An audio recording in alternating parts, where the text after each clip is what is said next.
Well, it's already August. It's no secret that the year has been flying by quicker than a fighter jet. Fall is rapidly approaching, meaning that football season is back, Halloween and Thanksgiving are right around the corner, hoodie season is back, and Pumpkin Spice will soon be remixed more times than that beatbox song. By far the most daunting and deplorable thing about fall is school starting back up. It's only a few weeks until I'm subjected to the same torment myself. Summer vacation is over, and soon students all over the world will be sent off quicker than Flat Stanley. So today, we'll be discussing the various ordeals and complications that come with the first day of school. Comment down below the worst part about going back to school or the first day of school, and like and subscribe if you're new. First, we gotta talk about waking up. Now, if you watch this video, then you already know about how arduous it is to try and sleep the night before the first day. After spending the entire summer staying up later than a fucking owl, it's damn near impossible for me to get myself back on track like a derailed train. It's few things in life that hurt as badly as setting that alarm to wake you up in the morning, bro. And then my body decides it wants to start fighting sleep like Iron Fist or something. And then 5 minutes before my alarm goes off, my body shuts down like an old Dell computer, bro. It deadass feels like my body's trolling me. And I don't know about y'all, but when it's actually time for me to get up on the first day, I just stare at my wall for like 5 minutes like I'm under a trance. Something that has been deemed as the great stare. This is when niggas build up the mental, physical, and social energy to be able to do this Monday through Friday for the next 9 months. And I don't know what type of phones y'all got, but I think I speak for every Apple user when I say that iPhone alarms could deadass wake Sleeping Beauty from her slumber. Whoever invented that vexatious alarm must have been working overtime to make sure they created the most ear-splitting sound of all time. But anyway, as much as I hated being jolted awake by my alarm, my parents used to implement the most dismaying method of waking me up in the morning for school. They would dismantle my fucking door like a damn firefighter and turn on my lights, blinding me like I'm using YouTube on light mode. I deadass have PTSD from this shit, bro. The amount of times I would be in the deepest sleep just to have it disrupted by my mom using the lights as a stun grenade was preposterous, bro. Every time she did this, I deadass thought the Lord had called me to the afterlife. So on one hand, the alarm takes my hearing, and on the other hand, my mom takes my vision. It's deadass pick your poison at that point, bro. And I'm pretty sure we've all continued sleeping after our parents come to wake us up, and then when you hear them spinning the block, you launch out of your bed and get ready quicker than SpongeBob. Now we gotta talk about preparing for the first day of school.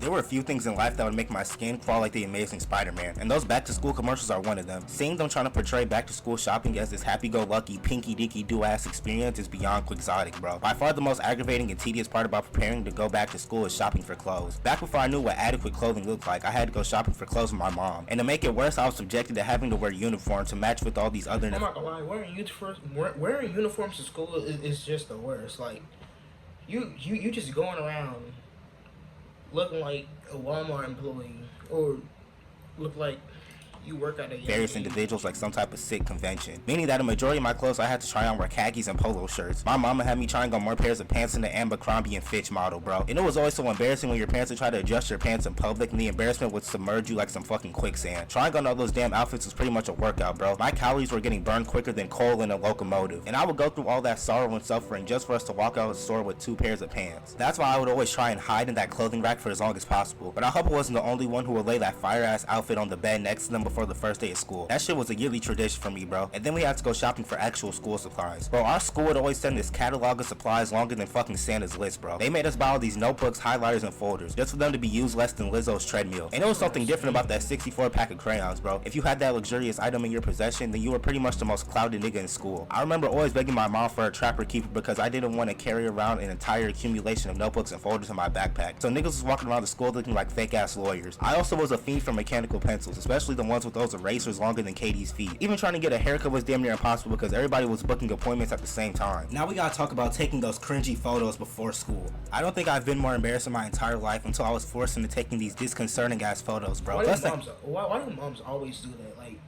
Like you put something on and you just want to continue about your day, but instead they're gonna go like, come on, let's take a picture. Man.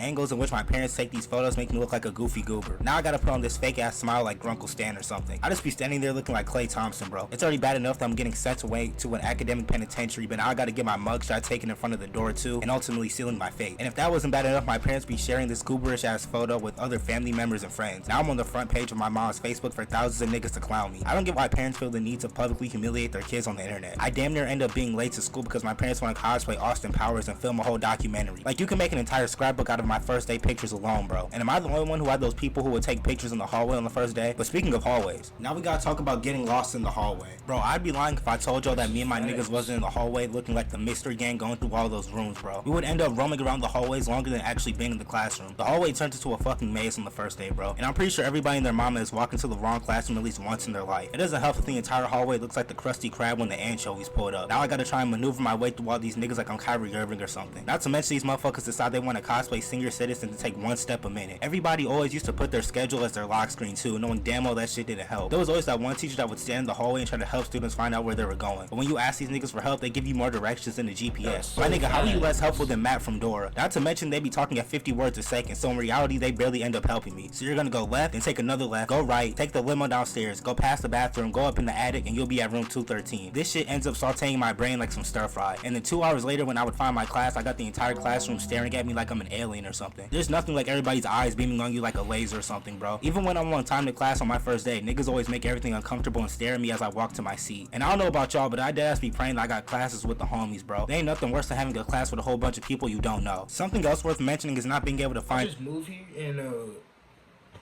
and on my first day of 9th grade, I had no homies. Like I just moved to another state, so I'm just being stared at. Your locker. And even when I did find it, it took me hella long to open it. I remember being in middle school when we first got access to our lockers. I was studying that motherfucking lock, bro. I was dead ass working that shit like a Rubik's Cube. Now we gotta talk about all the BS that the teachers be on the first day, bro. Firstly, why the hell do we have to introduce ourselves to the entire class? They be having us tell fun facts about ourselves. My nigga, I don't care what Jessica's favorite Chipotle order is, bro. And it's so awkward because literally nobody cares about what we have to say about ourselves. The entire class is silent and everybody's minding their own business. But now we gotta have a fucking post-game interview and shit, bro. And then on top of that, they be making us stand up so everybody can get a clear view. And as an introvert, this is some of the most aimless and absurd experiences I've ever been through at school. Especially in high school. Like, we're too grown for this shit, bro. We're never gonna talk to these niggas ever again. And then the teacher tries to act like they're so invested in our personal lives and shit. But what's even worse than that are those dumbass assignments where we gotta name 5 things we did over the summer. My nigga, how about you mind your business? My teachers were dead ass nosier than Dee, bro. And then they usually have us read aloud our answers. The first day is also probably one of the most irrelevant and mundane days in academic history. The teacher dead ass spends the first 30 minutes of class giving their fucking origin story and how they came to be. They've always got a PowerPoint with all these cliche ass photos of them outside of school when they're not harassing students. This is some of the most boring shit I've ever sat through. Like, is me knowing that your dog's name is Pumpernickel gonna help me pass this fucking class? They do a better job explaining themselves than they do teaching me about any subject, bro. And don't fall for them being all nice and cordial because them niggas are more two-faced than Harvey Dent. They be talking about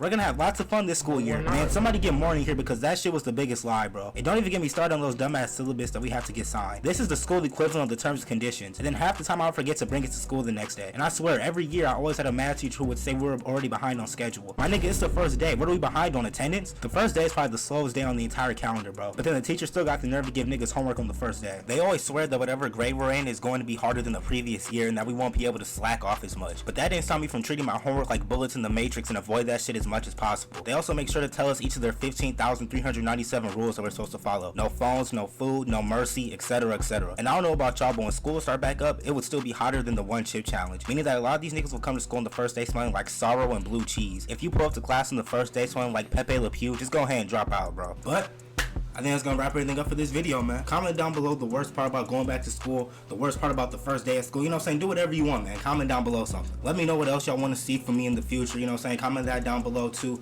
Thank y'all for watching. You know what I'm saying? We going crazy. The only worst thing about school is just like trying to get to your class. That's all.